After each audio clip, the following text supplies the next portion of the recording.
Thank you, Mr. Speaker, and I thank the Honourable Member for the question. And of course, I wish to thank you as well, Honourable Speaker, for allowing me to answer this question as discussed during the Business Committee meeting, because it involves our communities in the rural and maritime areas, and we, particularly under the Integrated Rural Development Framework, we do a lot of coordination on behalf of the communities with the agencies responsible, Mr. Speaker, sir, and the road, of course, is high in that agenda, Mr. Speaker, sir. On Pine access roads specifically, Mr. Speaker, sir, we have the Ministry of Forests, we have Fiji Pine Limited, and we have Fiji Pine Trust.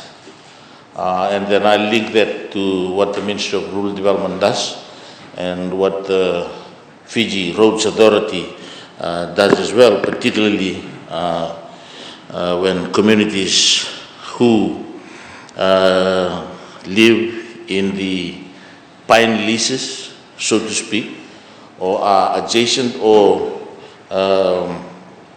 live within the area,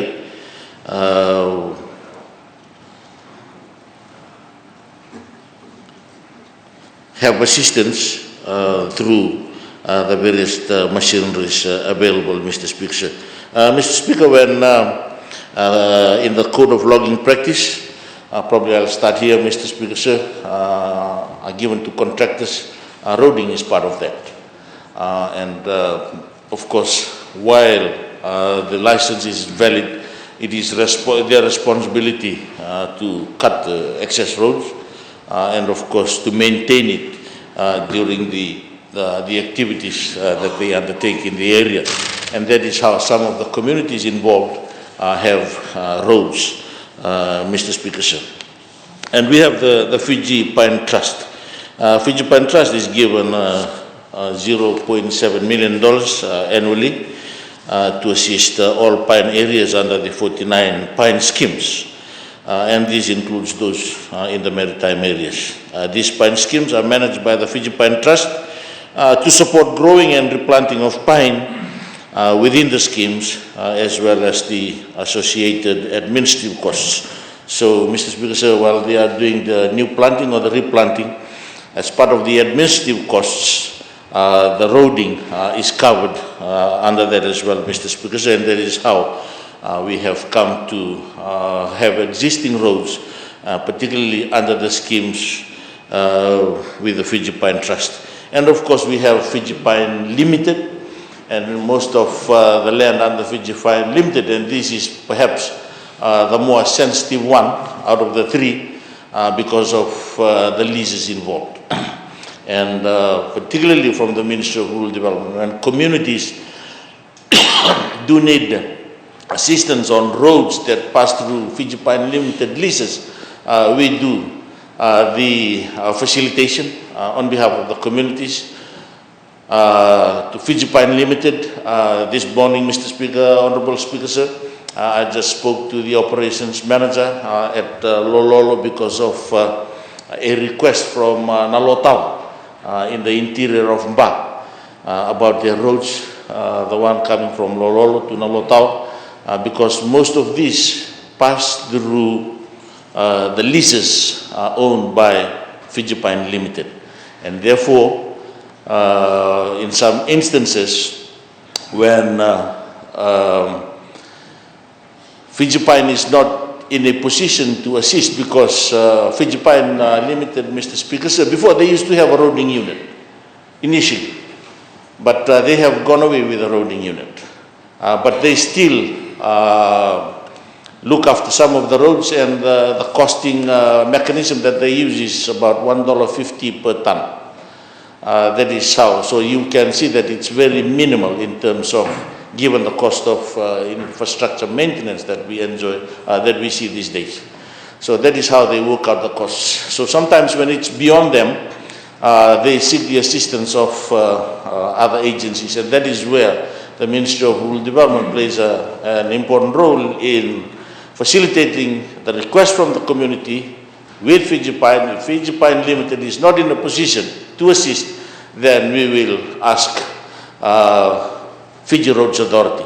Fiji Roads Authority has an annual allocation of about $50 million, particularly for rural areas, but that has its priority list as well, that we agree together every year, the 4 divisional commissioners through the Ministry of Rural Development.